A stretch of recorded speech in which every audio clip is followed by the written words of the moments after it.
오늘은 일곱 대접이라는 제목으로 요한계시록 16장 말씀을 증거하도록 하겠습니다. 오늘 함께 나누실 본문은 여호와 하나님이 진노의 일곱 대접으로 심판하시는 내용입니다. 첫째 대접을 쏟으니 짐승의 표를 받은 자들과 우상에게 경배하는 자들에게 악한 종기가 난다고 합니다. 온몸에 종기가 난다는 것은요, 체중이 실리는 모든 곳에, 압력이 가해지는 모든 곳에 극심한 고통이 따른다는 것입니다. 어디든 눌러지면 다 아픈 거예요. 그러다 보니 자연스레 잠을 잘 수가 없습니다. 잠을 잘 수 없으니 당연히 피로함에 계속 시달리게 되겠지요. 그리고 고열이 납니다.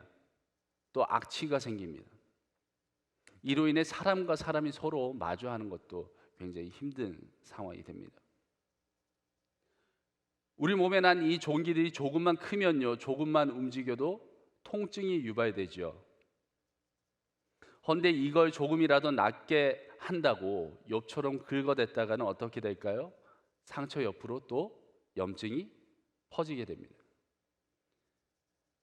이 현상은 끊임없는 고통의 굴레를 드러내고 있습니다. 고통의 굴레에 접어들게 된다는 겁니다. 빠져나올 수 없어요. 실제 다발성 종기 환자들이 호소하는 고통의 강도는 이렇습니다.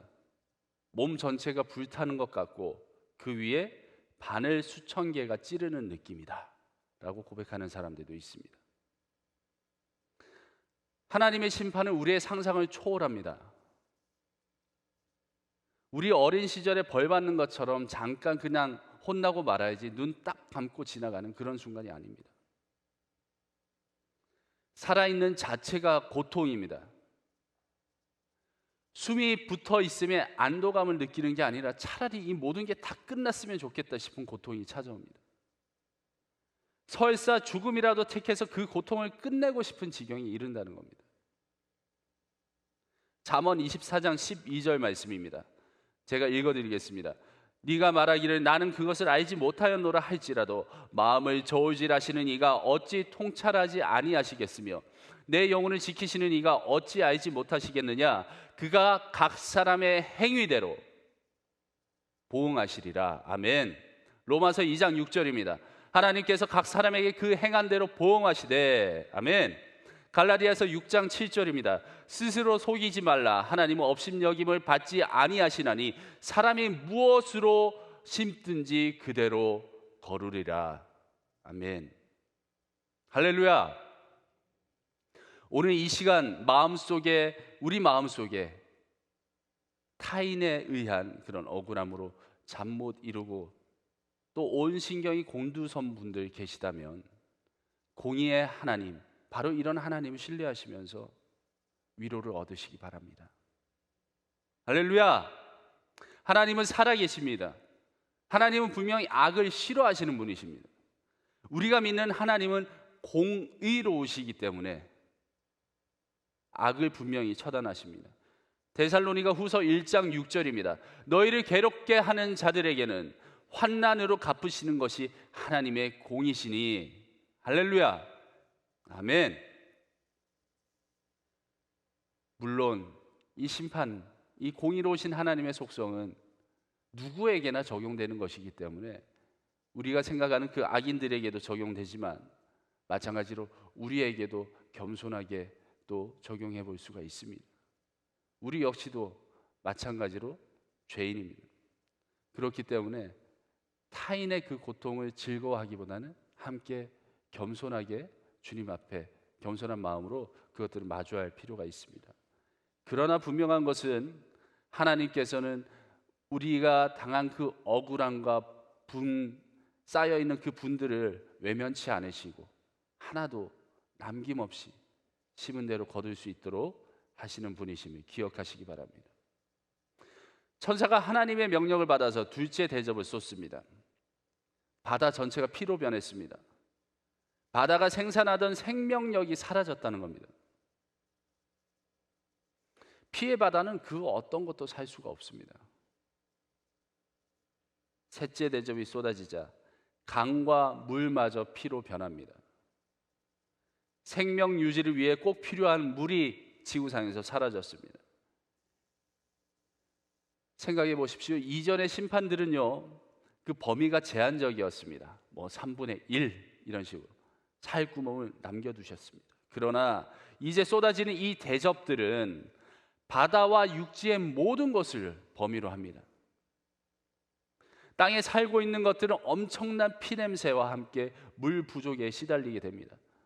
뭐 요즘 나오는 정수기 같은 것들 써서 좀 걸러내면 되지 않냐? 안 됩니다.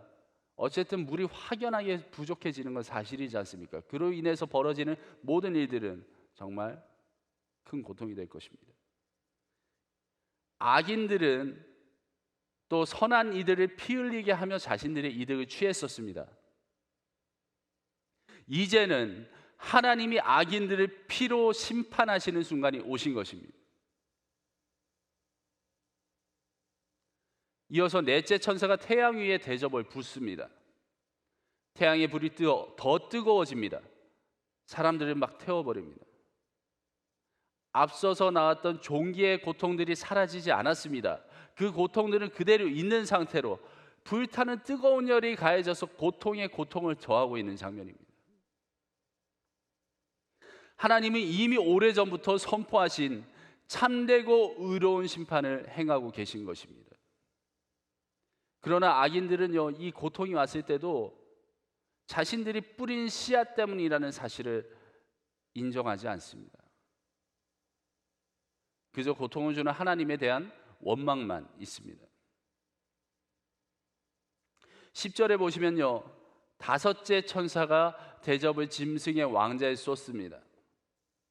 그러자 어두움이 찾아옵니다. 여러분, 인간의 시야가 제한된다는 것은 생각보다 큰 공포를 가져옵니다. 어두운 밤은요, 달빛이라도 있기 때문에 이 밖에 나가보시면 흑암과는 완전히 다릅니다. 뭐라도 보이긴 보여요. 그러나 완전한 어두움은요, 아무것도 할 수 없는 상태가 됩니다. 아무것도.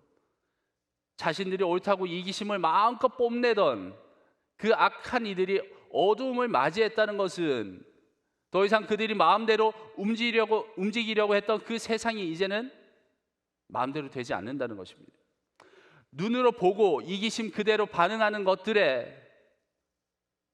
그것들이 눈에서 사라지자 극심한 불안과 공포에 시달립니다. 무엇이 다가올런지 모르는 상황이 됐습니다. 악인들 앞에 무엇이 다가올지 자기들이 모르기 때문에 더 이상의 간계한 그런 꾀들은 더 이상 어떻게 할 수가 없습니다. 눈에 보이지 않으니 아무것도 또 대비할 수도 없게 됩니다. 11절 말씀을 보십시오. 이 모든 고통에도 불구하고 그들은 역시나 돌이키지 않았습니다. 이미 그들이 악을 행할 때에는 다른 무엇보다 자신의 것을 먼저 생각하는 그런 이기심이 자리했기 때문에 자신의 고통 외에는 보이는 것이 없습니다. 이미 그 이기심은 더 강화되어서 회개할 생각조차 하지 못하게 되었습니다. 자기 아픈 것만 주구장창 외칩니다. 주변이 어찌 돌아가는지 읽지 못한다는 것입니다. 그렇게도 자신의 감정과 이익과 편의를 쫓았는데 결국 그로 인해 돌이킬 수 없는 상태가 되었습니다. 자기 내면에만 집중하다 보니 더 이상은 하나님도 보이지 않고 이 심판을 하나님이 하고 계시다는 것을 알고 있음에도 불구하고 자기 아픈 것에 집중하게 됩니다.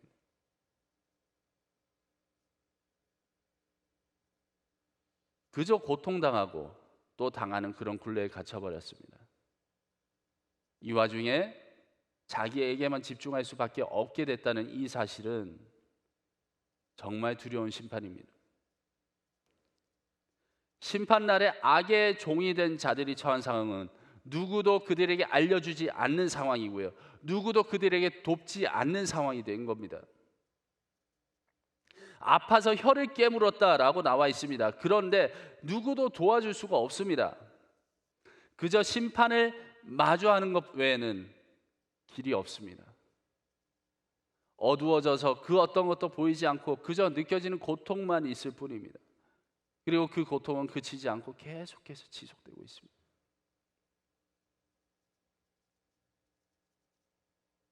오늘 함께 보신 이 본문은 악을 미워하시는 하나님이 예외 없이 공의로운 심판을 하시는 모습을 볼 수 있습니다. 첫째부터 다섯째 대접까지 하나하나 부어질 동안에 그 어떤 악인도 피할 수 없었습니다.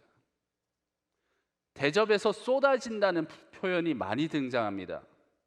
세숫대에 물을 받아서 바닥에 한번 부어 보십시오. 그 물줄기를 보시면, 유심히 보시면 물들이 뭉쳐서 와르르 쏟아지기 때문에 그 아래에 젖지 않는 곳이 없습니다. 나이아가라 폭포 앞에 보트 타고 들어가지 않습니까? 사실은 상당한 거리가 있는 상태로 보트가 멈춰 있음에도 불구하고 그 밑에는 온통 다 젖어버릴 수밖에 없는 겁니다. 그런데 그 폭포 아래에 직격으로 바로 물을 막고 서 있는다고 생각해 보십시오. 젖지 않는 곳이 없습니다.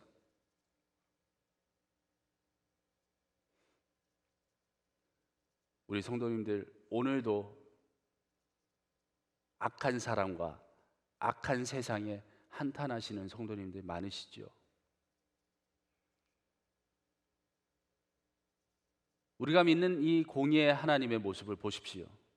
그 어떤 악도 남겨두지 않으십니다.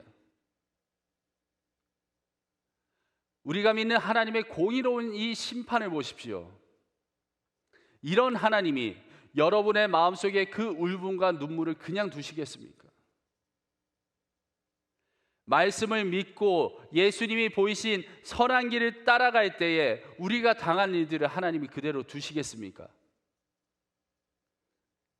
예외 없이 하나도 남김없이 심판하실 것을 믿으시기 바랍니다. 그때에는요, 하나님의 주관에 있으니 우리가 알 수는 없으나, 그때가 오는 것들은요, 그 순간순간들은 우리가 알 수는 없으나 종말의 때뿐 아니라 오늘날에도 여러분의 일상 가운데서도 하나님의 때에 심은 대로 거두게 하실 것임을 믿으시기 바랍니다. 하나님의 이 선하신 속성을 그대로 믿으시기 바랍니다. 오늘의 이 눈물들이 승리의 찬송으로 변할 것을 믿으시기 바랍니다. 우리 마음속에 울분이 찬송이 되는 그날을 기대하면서 오늘도 힘차게 살아내는 우리 모두 될 수 있기를 주 예수 그리스도의 이름으로 간절히 축복합니다. 기도하겠습니다. 주님을 따라가는 삶이 무기력하고 한없이 힘들고 지칠 때가 있습니다. 주님, 그러나 공의로우신 여호와 하나님이 성령으로 우리와 함께 하시며 모든 것을 보고 계시며 말씀을 통하여 갈 길을 밝히 보이시는 것을 믿습니다. 내 삶의 부정적인 일들과 감정들 주님 앞에 내려놓습니다. 성령 하나님, 우리를 만지시고 오늘 이 하루 또 새 힘을 허락하여 주시옵소서. 예수 그리스도의 이름으로 기도합니다. 아멘.